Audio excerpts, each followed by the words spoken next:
The mere idea of NFTs is stupid. Using gargantuan amounts of electricity for the sake of free money that nobody who isn't already converted into your cult is going to see the value of art that looks worse than 2000's Flash character generators. It sounds so stupid it shouldn't be real, but it is. I don't have any idea as to if the trend is actually dying down, but it's obvious that people who are already rich are the only ones making money, and the rest of us are shivering and suffering because of it.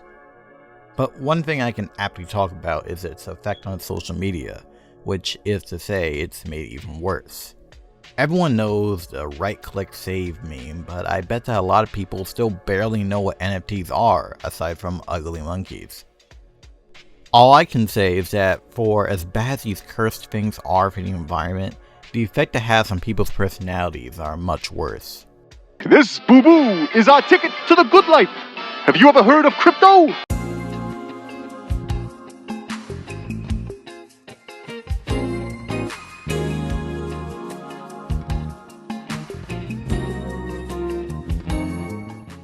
Let's start here. If you get involved in NFTs, you're automatically going to ruin your mentions. Most of your followers are going to hate you and they may not forgive you either. However, you likely will fall into two camps. You're already a well-liked public figure and the rage is because you're likely the last sort of person people would suspect to get into NFTs. Or you're someone who already has a failing public reputation and you kinda just want to sink with the ship. Tara Strong is someone who immediately comes to mind. To anyone uninitiated, you might simply know her as someone who frequently voices in cartoons. However, when she said that she was not only going to become a part of, but officially endorse an NFT related project, all hell broke loose. I can sort of understand people being wrapped up in this stuff and not know what NFTs are. You either have someone like an agent or a sleazy commissioner sell you on the concept without telling you any of the downsides or people you'll be pissing off, creating a PR nightmare. I have no idea what goes into the process of these projects, but I do know that once you officially endorse a project, all of that plausible deniability goes out the window, and people are right to assume that you are aware of the consequences of your actions for endorsing a project, but simply don't care. As you can see from my extensive research, destroying the climate through climate change equals money. Tell me more. I'm sorry, but it seems impossible for me to think that this is being made with the artist's best intent. The only consistent thing I see about NFTs, aside from them being ugly monkeys that harm the environment, is that if they are good art, there is a 2/3 chance that it's stolen from someone that doesn't want anything to do with NFTs. If this wasn't a problem, DeviantArt wouldn't have implemented a system to let people intervene and take their works off the blockchain. For the 1/3 that go into it that are aware and simply don't care, it doesn't make sense, but the consequences are done, unless you are really good at covering things up, I guess. I don't know why people don't talk about Mark Burnett during NFTs. Maybe a lot of people don't know. It's not like it's really advertised much, but for someone who does a lot of good for your community in terms of brushes and educational resources both for free and for profit, it legit makes no sense why you would need NFTs as a third pillar.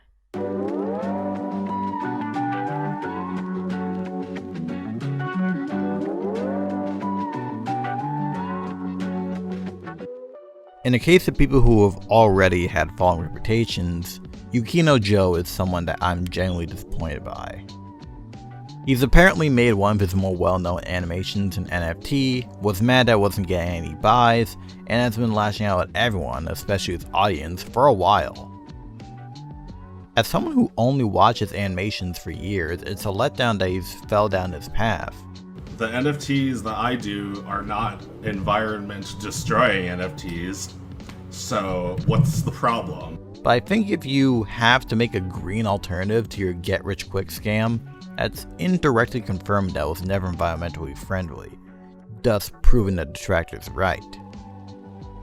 Not to mention, Twitter just isn't a spot where this can be discussed to begin with. There is no nuance to any conversation on the site, which is why at best it should only be used for jokes and posting art. Alright, bots and chuds will try to mint your art if you post it. It's actually frustrating because when someone's controversial for other reasons like being anti-vaxxers or supporting autism speaks, their audience might ignore or make excuses for this if they're fandom darlings. However, sometimes people are shitty at keeping their mouths shut, so finding out Joe went out of his way to throw shade at industry artists and complain about the validity of New Deal for animation was easy, and he definitely got dunked on for that. So while a lot of people may be hating on NFTs for the clout or simply partaking in the right-click meme because it's funny, to imply that everyone is like that is unfair and just a bad argument. My personal final straw was seeing that I was followed by Csupo, along with other art and animation fans, solely for the reason promoting his upcoming NFTs. I removed him from my followers after that immediately. Sometimes celebrities are asked to endorse things. That's right, Lily. And sometimes they aren't the highest quality goods. So how do you know when to listen to celebrities? A good rule of thumb is You can never trust celebrities. Not even the ones in this ad.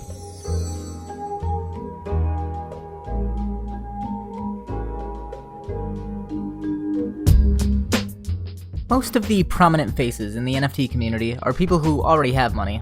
People who, unlike most of us, don't really stand to lose anything by gambling on apes. They aren't really the marks of this movement, though. For scam to work, you need to take advantage of somebody's desires. The newest way to ratio people on Twitter is to reply to them saying your crypto accounts got hacked and you need a graphic designer and you want to subscribe to them on OnlyFans. There's so many Twitter bots programmed to respond to those phrases that you can completely ruin someone's mentions forever by doing this. I think NFTs work the same way, but the desires they tap into are a lot more abstract. To illustrate what I mean, here's a funny story that happened to me. Do you guys remember Nerd City, the commentary guy who made really high-effort videos about Daddy05 and Jake Paul and whatnot? He came back this year with his long-delayed expose on J-Station. It was a good video, but the ending of it put a lot of people off since it was a promo for a completely unrelated NFT project. Now, Nerd City is a lot of things, but he's not the kind of guy to get into shit just for the money. So, what gives? I think his real reason for participating is something he said to me. See, when I saw this video, I said some shit about it on Twitter. I thought that his math on his so-called environmentally friendly NFT platform was off, but most of all, I thought it was a really cringy straw man. Like, his idea of an NFT critic is a fursuiter holding up a sign that literally says, "Don't tell me what to think, someone else already did." Real wake-up sheeple vibes. Now, Nerd City has been responding to all of his critics over this video to argue with them in the replies. He got ratioed by a furry with 80 followers after calling him a halfwit who lives in an echo chamber. I fully expected Nerd to reply to me with some mean shit, but what he did say was really telling to me, especially this last line here. 99% of the devices in your house probably use this much energy, but no one pretends to cry about them on Twitter to bully artists. As funny as it is that someone so well-known got mad at me in particular, even having his friends get involved to make fun of me, I think there's something darker happening here than just I ratioed some YouTuber. A year ago, he defended NFTs to me as being the best way for artists to make money in an era of piracy. As someone who is overall anti-copyright, I respectfully disagreed. And just this week, he's been concerned trolling Dan Olsen over his take, and telling people in the replies that NFTs are great for artists and charity and the environment and whatnot. Unlike me, Dan Olsen is big enough for there to be a backlash against Nerd for doing this shit, and yet, he still won't budge. There are people who really like art, as you should, and they've come to the conclusion we all do eventually, that artists aren't paid or appreciated enough, and that they deserve more from the world. There's a lot of easy fixes to this, and they all have batshit insane consequences. Extensions to copyright law and IP ownership have made it so sampling is de facto illegal, and borrowing as little as 3 notes from another song can make you liable for infringement. The system here is pretty broken, and it's comforting to lean into a fix that seems so simple like this, but they never seem to come around to making things better for artists. To the point where most artists have to fight against this system just to keep it from swallowing them. But of course, there are some artists who are all for NFTs. How's that working out for them? From Tara Strong, Greg Sipes, Jack Black, and Eric Andre to Enway, Square, Hasbro, and Sega, many of my favorite people and companies that make stuff I enjoy are getting involved in this stuff. And I'll be honest, it's very hard to avoid this stuff when every company doesn't care about the environment. I wish I had a solution to this, but all I can suggest is to not hold any company or individual who makes stuff you like on a pedestal. They are just as able to make mistakes as you, and the less you financially support them, if you can, the better. Hopefully it sends a message. Pray for the bubble to burst and for people to come to their senses. but a lot of people are throwing out their morality for these apes, so you're not under any obligation to forgive them. In the immortal words of Young Nudie, look what that money make a bitch do.